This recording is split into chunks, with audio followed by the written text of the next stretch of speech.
Hello, welcome to the House of Wellness. I'm Luke Darcy and I'm here as always with my great friend Joe Stanley. Hello, Joe. Darcy, it is always lovely to see you. And, you know, the chilly days have kicked in and I must say I love the change of seasons. There's nothing like an open fire and a warm glass of something. Glass of red maybe by the fire. Usually that's what I was getting at, yeah. Yes, I suspected that's where you were going, Joe. Now, when we think of the colder months, it's normally flu season, but after the hibernation that came with COVID, it seems, I don't know if it's just me, it seems not many people have been getting sick lately. Yeah, no social contact made an impact in many ways, and that's one of them. But it is flu vax time, and older people particularly are encouraged to get vaccinated each year. That and the current COVID-19 vaccine rollout continues to dominate the health headlines. So, Das, let me ask, how are you at getting needles? Got pretty used to it playing sport for a living, Joe. Seemed to be a fairly common occurrence with a bit of pain relief or wasn't too much of a concern. But I understand for some people it is a genuine fear and it has a name. It's trypanophobia, which is the fear of needles. And about 1 in 10 of us don't cope that well. How about you? Well, I'm a lover of tattoos, so I have no issue with needles whatsoever. But I know that some kids don't handle it well at all. That's needles, not tattoos. And it is horrible to see your child so fearful in any situation. So if you have a little one who struggles with getting a jab, then stay with us for some tips from Dr Daryl Cheng, who's had his fair share of negotiating needles and kids. Now, Joe, have you ever heard of DOMS? I have not heard of DOMS. Well, it is delayed onset muscle soreness. It begins after you've worked out, and the Doctors Carr have got a lot of information to share on that a bit later on the show. But first, I think it's fair to say that most of us are conscious of how much waste we produce at home, Joe. Oh, and how we sort it and dispose of it. And don't you think the coloured council bins changed our lives? Remember that old garbage truck, Das, with the garbos running along beside the truck? Very fit guys, and I believe that you were one of them. That was my first job, Joe. That was me. I was at the old-fashioned garbo in the days where they were tin bins. And I tell you what, if someone didn't wrap up their waste correctly and you put the bins on the back of your shoulder and you got the garbage, you tended to be a little bit distressed about that. There was a mouse plague when I was a garbo, so you could pick up the bins and have a dozen mice run down your back, Joe. That was an interesting experience. Well, that's very character building for you. But there probably wasn't as much plastic waste back then because it was mainly bottles, a lot of paper and food scraps.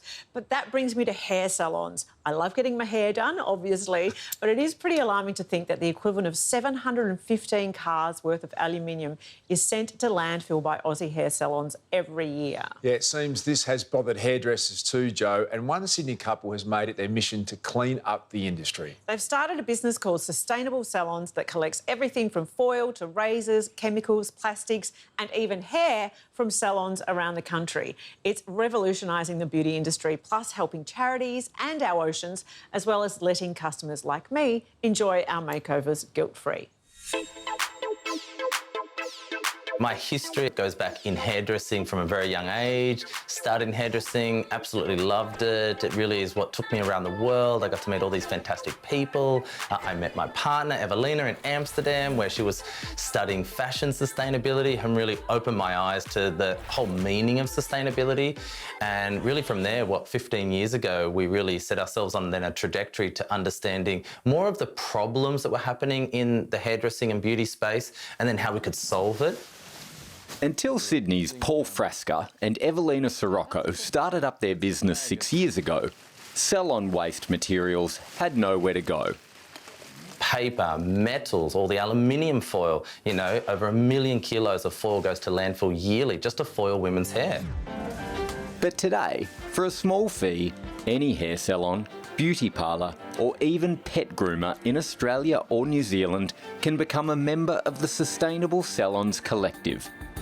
For us, it was a really important thing to do. Obviously, we see how much waste leaves the salon every single day. So when Sustainable Salons approached us, we immediately knew they were the perfect partner for us because they take care of our waste and put it in the right channels.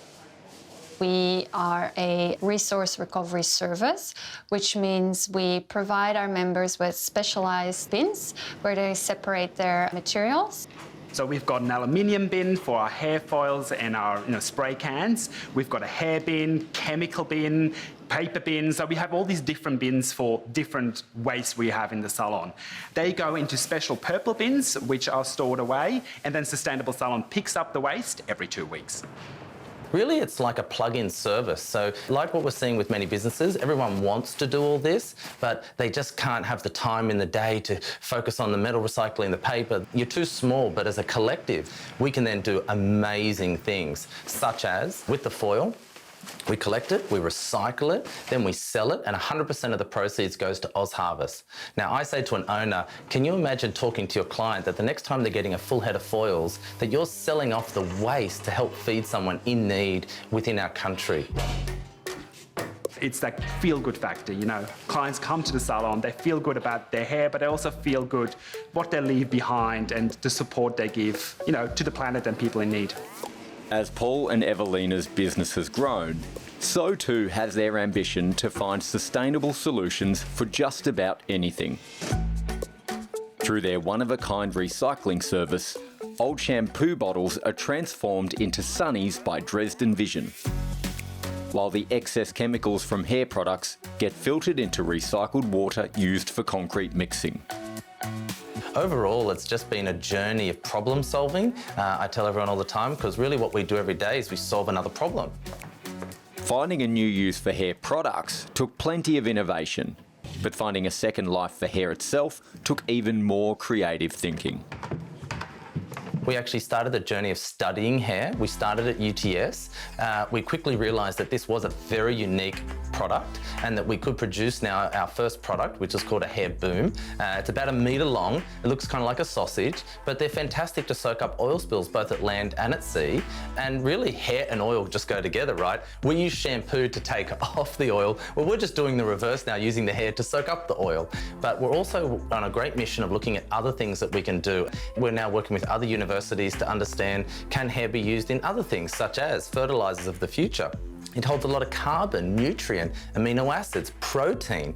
So hair actually is fantastic. When you think about it, it's an organic material. I'm sure it has a purpose, right? As well as finding new uses for hair clippings, sustainable salons also collect ponytails, which are sent to charity groups and turned into wigs for people living with cancer or alopecia. The depot is full of amazing ponytails, amazing letters from people, photos. It's just, wow, it's really lovely. Nice, very good. Yeah. With over 1,000 members and counting, Paul and Evelina have found that sustainability isn't just good for the environment, it's also great for business. The feedback and response from the clients has been extremely positive. We have lots of clients, they come to us purely because we are a sustainable salon. We're driving all these consumers now into all our salons because they're just looking for a salon that suits their values. You know, bringing a new customer into your business is just the golden egg, because if we can prove that, it makes sustainability really easy then for anyone to really sign up to the program. It's really driving us now to a new future of really what's the next target, because our goal is to not stay in recycling. We want to see waste no longer being the problem, and that we've solved that so we can solve then the next issues facing sustainability, because it will keep coming and we know we're going to have to keep solving these issues. Dust, you know, the thing I love most about that story is the hair booms, super soakers that combat oil spills. It's absolutely brilliant. It's genius, wasn't it? Yeah. I love that as well. Some of the cost of the service is passed on to consumers, but I think all of us, Joe, are happy to chip in an extra $1 or $2 to help people in need and save the planet at the same time.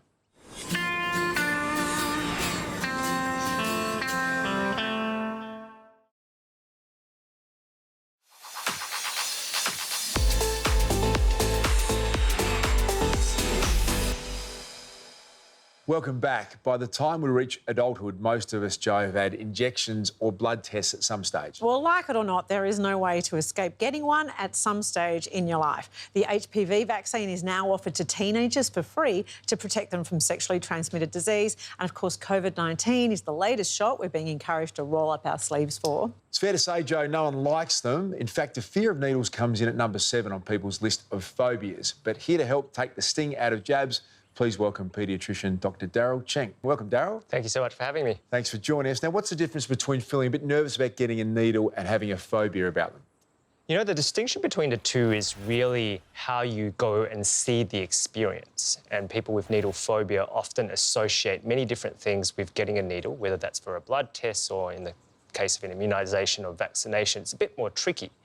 They may have certain thoughts about it. They may hallucinate even at night. They may have fancy dreams. They're wondering what's going on. And in the case of kids, which is my area of specialty, they often associate it with the worst thing possible. They think that they may freak out. They think sometimes that they will die from the situation. They can't even imagine getting a needle or even walking into the place where a needle may be administered. Does it affect any particular age bracket?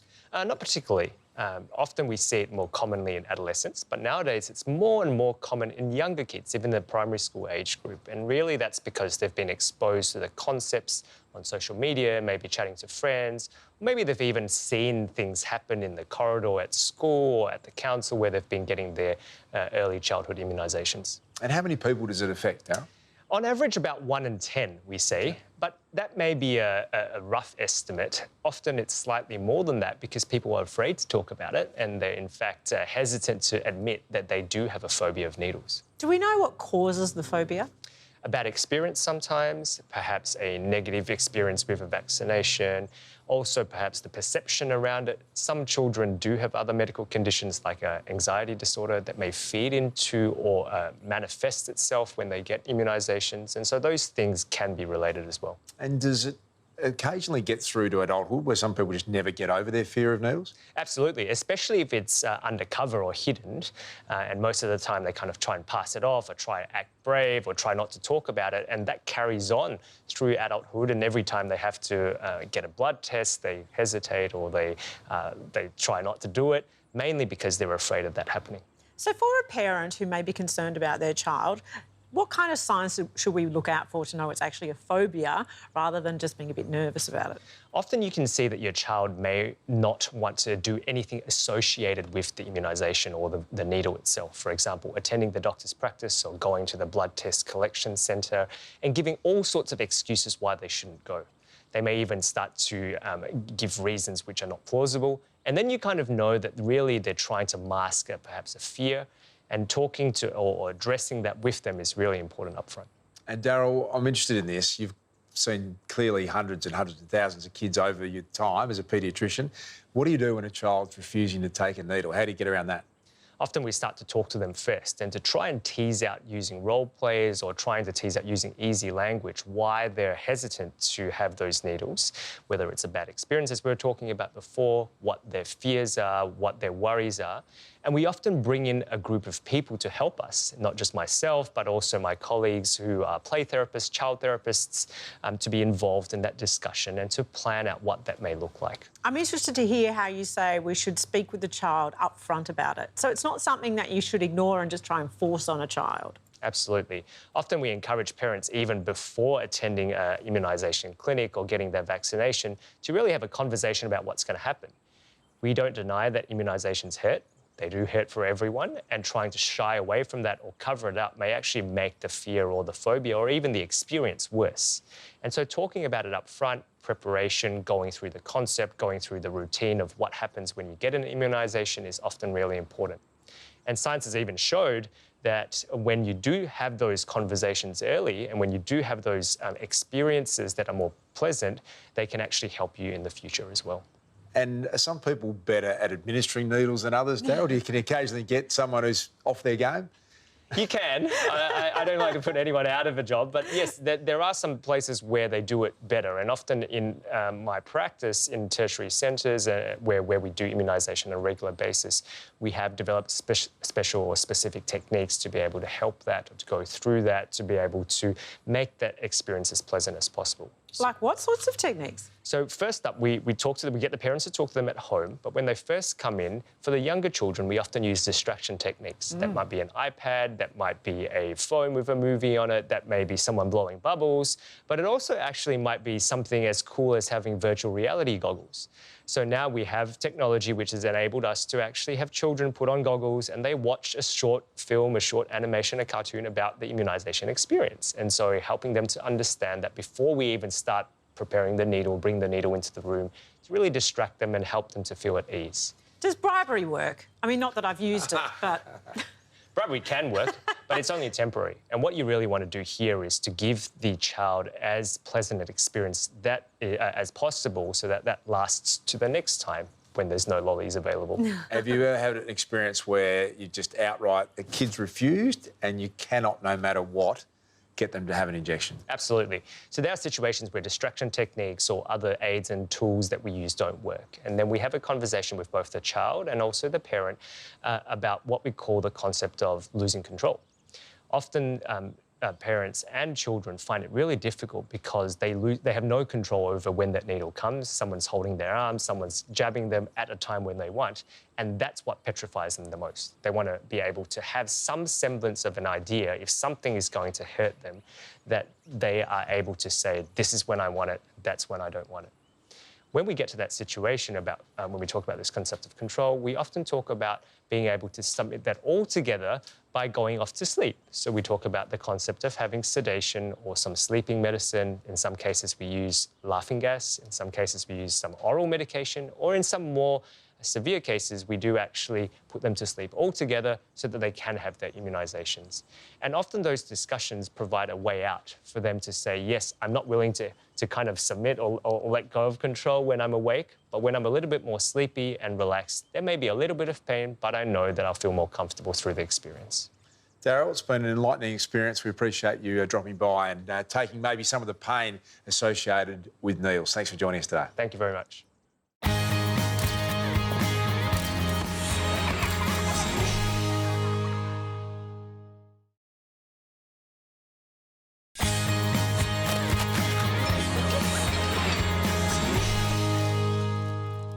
Welcome back. Now, Joe, we all know the saying, an apple a day keeps the doctor away, and it turns out it's not something we just say to encourage people to eat more fruit. It's actually true. Yeah, so apples are high in antioxidants, and eating one each day has been scientifically proven to help prevent cardiovascular disease and other illnesses like lung cancer.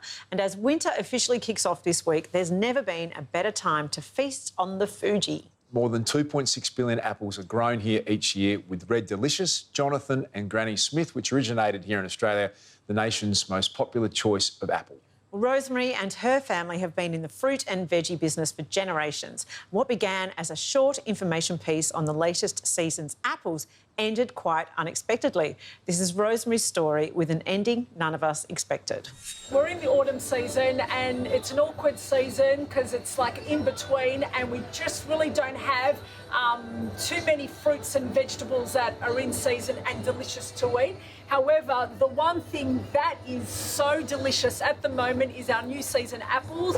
And let me start with our Pink Lady apple. Now, this is the best selling apple on the market. It tastes beautiful, it's sweet, it's crunchy and delicious. And just look at that colour. The Jazz apple, I believe, are the most kid-friendly apple. They are sweet, they're crunchy, and they are really reliable. And it's a good size too. Like, you can put that in the lunchbox and, you know, your child can finish that, you know, quite easily for lunch. Our senior citizens prefer our Fuji apple.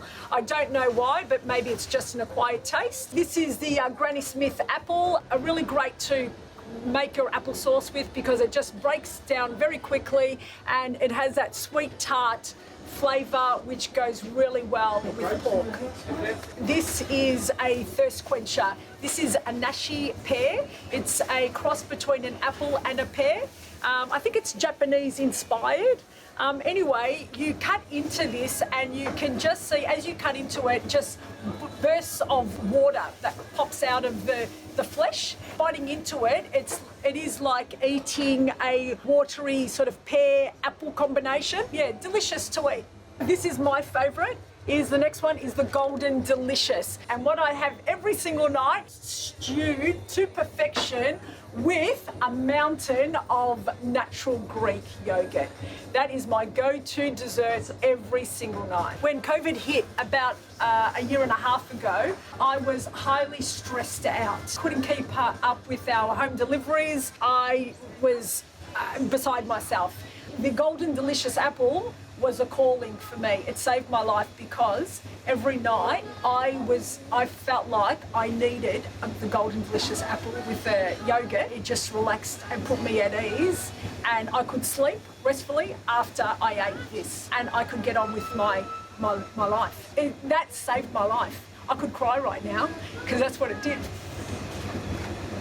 I don't know why, but it did. It just gave me so much joy in my gut that I could carry on.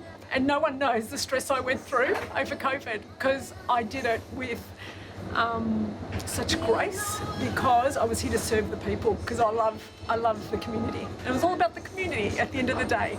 It was a piece of fruit that saved me. Well, the memories of COVID are still very raw for many people, Darcy, and we can't forget how tough it was for a lot of people during lockdown. And Rosemary said she had many calls from elderly people who had no internet or couldn't use a computer, who had no food. So she and her family packed boxes of fruit and veggies and delivered them to anyone who asked. Incredible how tough it was. Yeah, it was, absolutely. And it's not so long ago either, Joe. Our thanks go out to Rosemary and her family, and she'll be bringing us a lot more about what's in season over the coming months. So, Joe, you're not a big fan of the cold, are you? I really love change of season. I love winter clothes like boots and coats, but I don't like feeling cold. And in Melbourne, it's very hard to get warm again. And it makes me cranky and angry. Really?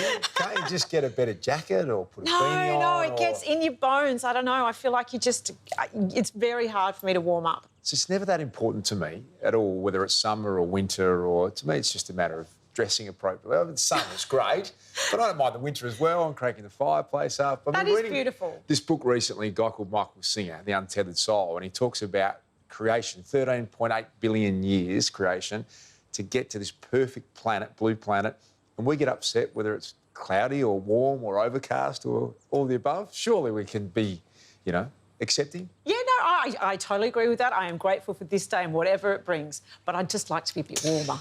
That's all. That's all I'm saying. And winter, of course, is a time of year when your kids get so snotty and there's just colds and coughs, and it's such a boring thing to have to manage. But there are ways that you can keep your kids fighting fit during the cold and flu season, and that's by building their immunity. And according to Hinsey, one way to do that is to start their day with a healthy breakfast packed with, wait for it, winter veggies for breakfast. Can't see that happening in our household, Joe. That might stretch the friendship. Do you reckon? Well, it might be easier said than done for most kids who prefer something a bit sweeter like a cereal, but Hinsey reckons he's got a tempting solution. Welcome back to the House of Wellness Kitchen, and on today's agenda, GQ, all things immune health. Now, it's very topical, especially at this time of year in the cooler months.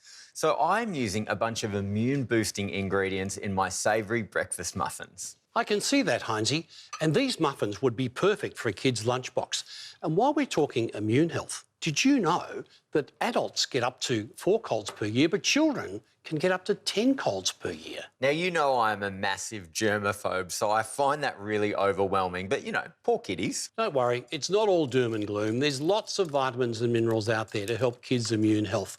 A popular one is vitamin C, which reduces the severity and the duration of the common cold. All over it, mate, which is why I've got the red and yellow capsicum, both very underrated sources of vitamin C. And there's also vitamin A and zinc, which support healthy immune function. Well, I covered those off with the eggs, which actually help bind my muffins, but they're also a fantastic source of protein, which is perfect for kids who are growing up big and strong. That's excellent news, Hinsey. And finally, I have a herbal helper, echinacea. Well, you've actually stumped me on this one because echinacea is not a traditional cooking ingredient. There's a reason echinacea is one of the most popular herbs in the world, because it's loaded with plant compounds that act as antioxidants.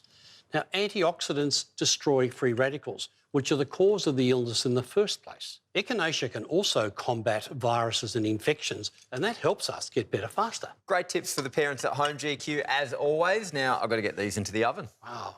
And while I'm a great fan of your muffins, Hinsey, for kids who are picky eaters, all these nutrients we've talked about are available in a watermelon and berry flavoured powdered supplement that you can add to water or juice. You are literally Australia's favourite grandpa. They call me Grandpa G.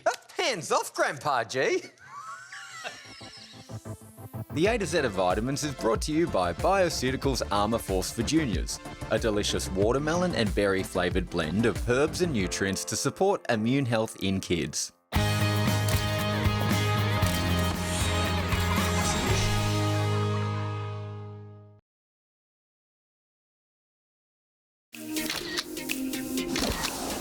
I'm Jade Kisnorbo, and I'm all about the latest beauty, hair and makeup trends. And I'm Polly Harding, and working in radio, I've still got a lot to learn about the beauty biz.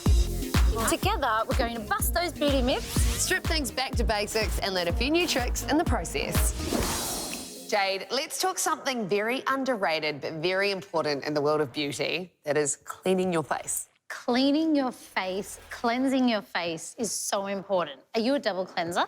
Never double cleansed in my life. Do you know what double cleansing is, yeah? Cleaning twice, cleaning more than once. So what if I told you that Flawless has brought out a product that cleanses your face, cleans it, all while giving you a massage? I love a massage. Me too. Okay, well, that was really creepy. I love a massage. I love a massage. Oh. We good? PJ, the Finishing Touch Flawless Cleanse actually has 4 modes. So depending on your skin type, you can actually personalise it. Okay, so I'm on the cleansing mode now, and there are 2 of these modes. There is. I mean, it's so important when you're cleansing, it removes all your dirt, all your oil from your skin and makeup.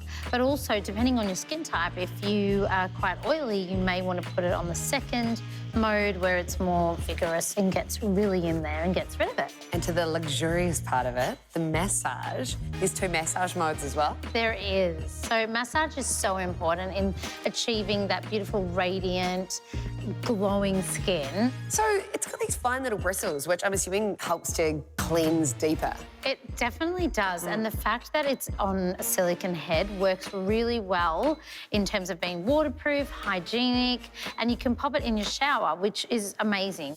So what I really love about Flawless is the fact that it's a brand that has combined beauty and technology.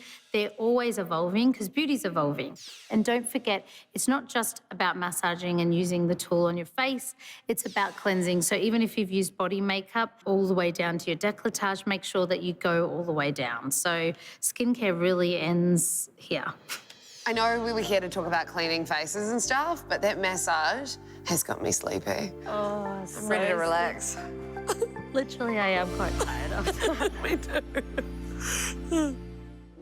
Well, Joe, the old saying is no pain, no gain, but I'm not sure that's always the case. I think it's a bit of an old school way of thinking. We always used to think you had to push yourself and eventually you get injured and you break down. Not sure that works. Yeah, I remember when I was younger and my attitude to exercise was just punishing myself. And now I'm old, I'm like, why am I doing that? If it hurts, I stop. I walked out of a spin class recently because I had an epiphany where I was like, I don't have to do this anymore. This hurts me. I'm leaving. Do you know what? That was the great relief. The moment I stopped having someone with a stopwatch yelling at you and went, I can go for a run and stop. I can actually walk. That is a magic moment when you work that out, isn't it? Yes, it's nice to have control of your own destiny. But what does happen, though, when I do exercise, sometimes I find muscles that I didn't know I had. Like if I go back to Pilates after a long time, I'm like, what even is that? What part of my body is that? It's so specific fitness, isn't it? You can be incredibly fit in one discipline and then something else gets you. There's a lot of theories behind muscle pain. You ice it, you rest it, you keep moving. So many options out there. So who better to give us the facts on muscle recovery than our doctors, past and present? Hi and welcome to Medicine Past, Present and Future. My name's Dr Nick and I'm the past. And my name's Dr Isabel and I'm the future. And together, we're the present. Now, Dr Nick, you looked a little bit stiff getting off your bike today. Have you injured yourself or is it just old age creeping in? Oh, thanks very much, Dr Isabel. No, I'm fine, thank you. Well, I think I am. No, it's just that I finally got around to replacing that old rowing machine that I broke during lockdown. You didn't lift it up and injure your back or something, did you? No, my back is fine. No, I put the thing together and I just did this really good workout. And I'll confess I haven't done any rowing for nearly 6 months. And so 2 days later, I'm feeling really stiff and sore. So what's going on? Well, it sounds like a classic case of DOMS, Dr Nick. Oh, DOM as in the champagne? No, not the champagne. DOMS is in DOMS. It stands for Delayed Onset Muscle Soreness. It's actually a really well-known type of pain and it peaks about 24 to 72 hours after heavy exercise. And it's an interesting question, isn't it? Why does it get worse 2 days later? We actually don't know the answer. The theory is that we cause these little micro tears, micro lacerations in the muscle itself, which then causes inflammation and pain. So does does that mean I've actually injured myself, that I've really overdone it? Not really. DOMS isn't bad for you. What we have seen in the scientific studies is that it's only 1% of the muscle fibre itself that's injured, and the pain does settle after a few days. So does that mean that the pain is the thing that's giving me the benefit? And so if I don't have DOMS, that means the exercise was a waste of time. It really is a case of no pain, no gain. Oh, not quite, Dr. Nick. Whilst gym bunnies might wear their DOMS as a badge of honour, it doesn't necessarily mean that it's better for you. The studies have shown that it's only 1% of the muscle fibre itself that's actually damaged with DOMS, so it doesn't have to hurt for it to be good for you. Now, Dr. Nick, have you tried anything apart from cycling in to treat the pain? Well, you know I'm a big fan of Hippocrates, and what he said about managing muscle pain was that you should rest and then go for gentle walks. Oh, and then get drunk once or twice, just not to excess. Well, I mean, that all sounds pretty good apart from the getting drunk bit. I'm not quite sure about that. Another question, Dr. Isabel. At tennis, I often see people doing a little bit of stretching and bending just before they go on court. Now, are they doing themselves any good at all? Well, the scientific studies around DOMS have shown that bending or stretching before or after exercise won't really reduce that soreness. And unfortunately for your friends at the tennis club, rolling around on the floor a couple of minutes before they go on court, whilst it might make them feel better, I've never read a scientific study that says it's going to reduce their risk of injury. Oh, well, that's fantastic news. Why is that? Well, because I always seem to be running late for my game. So what you're saying is it's actually perfectly OK for me just to turn up, get changed and jump on court, which is pretty much what I do anyway. I'm not quite sure that's what I'm saying, Dr. Nick. Thank you very much, Dr. Isabel. Oh, well, don't tear your adductor again, Dr. Nick. Oh, that happened one time and I was completely warmed up. I was.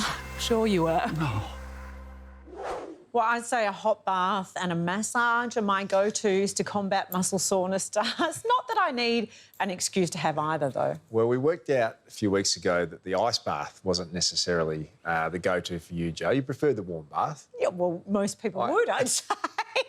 I still feel bad about that. That was a lot more painful than I expected it to be. Pretty hardcore, It was a lot of fun, and again, wasn't it? I had an epiphany in the middle of that. Went, I don't need to do this. What am I doing? This is madness.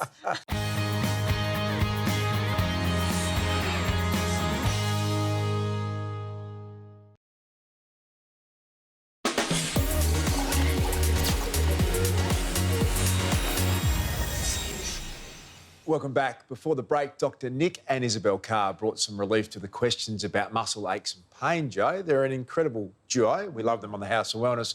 I wonder if Dr Nick was instrumental in his daughter Isabel becoming a doctor too, a little bit like Dr Jessica So in the US, who's teaching her son about the body with Play-Doh. This is just extraordinary. While most kids are learning how to hold a spoon, her little boy is learning how to hold a scalpel and identify organs and muscles in the body. She actually creates the models and the body parts out of Play-Doh, so her preschooler can assist her in these pretend procedures. Spider-Man has a blockage in one of his coronary arteries. That's right, we're gonna... The Heart Man. He could be Heart Man, huh? So we're going to be putting in a wire through the wrist, and sometimes they go through the groin, but we'll be going from the wrist all the way to the heart, and from the heart we'll be able to open up the blockage in one of his coronary arteries. Well, if her modelling skills are anything to go by and they're as good as her surgical skills, she's an incredible doctor. Dr So says her son has come ahead in leaps and bounds from their surgery play. His problem-solving, self-control and motor skills are all fast-tracking. Plus, she's noticed that he's developed a deeper respect for his own body and others, which is great. It is brilliant. Parents and educators are impressed too, and even some physicians have used the videos to help families about a surgery they are anxious about. It's incredible what kids can absorb and learn through play, don't you think, Das? But speaking of human body and its many functions, did you know that magnesium is one of the most important minerals we have? We know it's great for muscle recovery, as we discussed earlier, nerve function and regulating blood pressure, to name just a few of its benefits. But don't just take it from me. Here's Gerald quickly with more about mighty magnesium. Angela, magnesium is a very common nutrient. Everybody talks about it, but can you tell us what it actually does? Well, magnesium is a mineral and it participates in hundreds and hundreds of biochemical reactions within the body, from energy production to feeling vital and feeling relief from stress. It sort of calms and nurtures the body in that way. So 99% of magnesium is actually stored in the bone, the soft tissues and the muscles. How are our muscles affected when we have low levels of magnesium? our muscles use magnesium to relax. So when you're deficient in magnesium, they cramp and contract because they're not relaxed. So you can feel muscle tension, you might feel spasming, twitching, tremors, as well as additional pain. Do you think people would get enough magnesium from food sources? Well, the current stats for magnesium deficiency in Australia is that 70% of Australians are deficient. So I think that says that no, we're not getting enough through our diet. Magnesium obviously comes from the soil because it's a mineral and it's abundant in plant food. So some of the favourite ones are bananas, dark green leafy vegetables, nuts and seeds, avocado, and most people's favourite is dark chocolate. So cacao is quite a high source of magnesium. And then on top of it, I would suggest if you're finding you are suffering with some of the symptoms like muscle cramps and fatigue, that you consider supplementation. And in that supplement, you look at the diversity of different types of magnesium within that supplement. Many people use magnesium on its own, but can it be used alongside other nutrients? Absolutely. In fact, I would encourage it because typically with natural medicine and nutritional medicine, it works collaboratively all together. So some of the favourite combinations I find in magnesium formulation are B vitamins particularly. And when you're looking at more muscles and joints and things like that, combining magnesium with curcumin and glucosamine is great because magnesium working as a muscle relaxant, if the muscles are tight, that can affect the joints and it can affect the bones, which can make you more susceptible to injury. So when you combine magnesium to relax the muscles and with a curcumin, which acts as an anti-inflammatory, and glucosamine or some sort of joint support, you're working in a really positive physiological way with your joints and muscles. Thank you, Angela. It's great information that you've been sharing with us. It's a beautiful day. I'm going off for a walk on the beach, so I'm going to take some magnesium-rich food. I'll take the bananas, I'll take the dark chocolate, I'll leave you the spinach. I'm off. Leave some chocolate for me.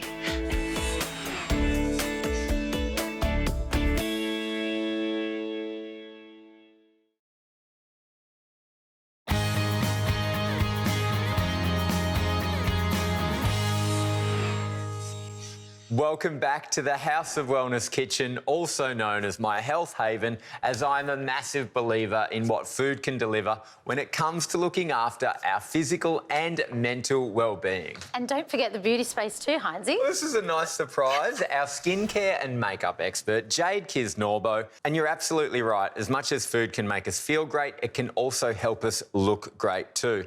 Now, when I think of beauty, I think spring, summer vibes. So today, I'm actually going to whip up a tropical peach and mango smoothie bowl to bring some summer vibes into the kitchen. Hinsey, I'm here today, though, to talk to you about collagen. It's a bit of a buzzword at the moment. However, in my industry, it's been around for a long time, and we all are aware of how much collagen benefits our hair, our skin, and our nails. And these are the foundations in which we build beauty. Can I just say, I'm obsessed with it. Me too.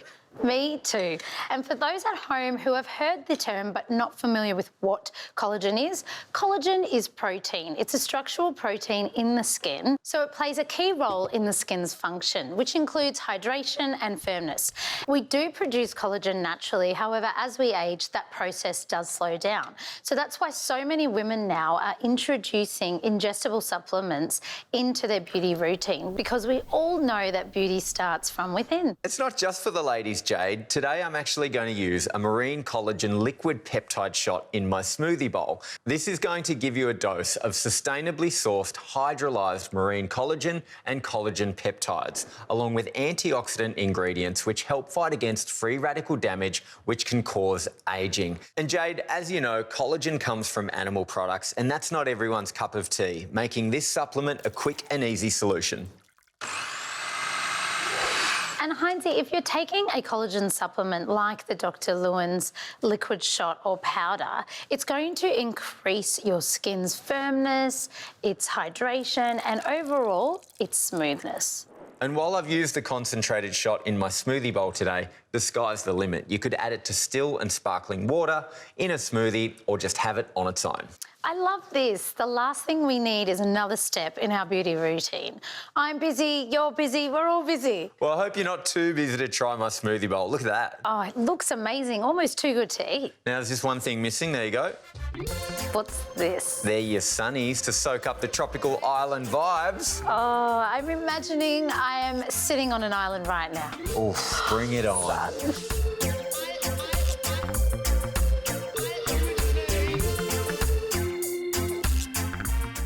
Here at the House of Wellness, Joe, we're big advocates for quitting smoking and applaud anyone who's decided to ditch the darts, but as we know, not easy. It's not easy. In South Australia, people are being encouraged to quit your way in May with a jingle that kind of reminds me a bit of the Life Be In It campaign back in the 80s.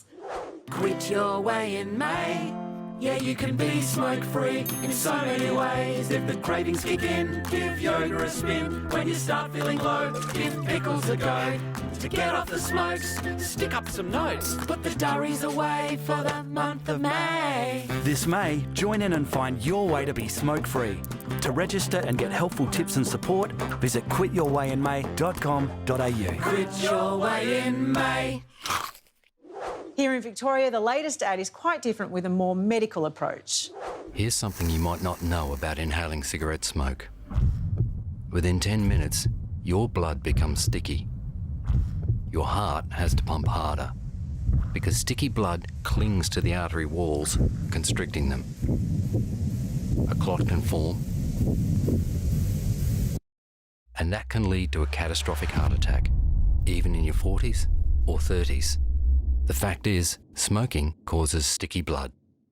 Lots of reasons why people want to quit and lots of messages that resonate with different people, Joe. So hopefully those campaigns will help someone butt out. Well, that's it for today. Head to our website, houseofwellness.com.au to catch up on anything we've covered today, Joe. Join me and Gerald quickly every Sunday for the House of Wellness radio show. And thanks, as always, to our great friends at Chemist Warehouse. And until next time, stay happy and be well.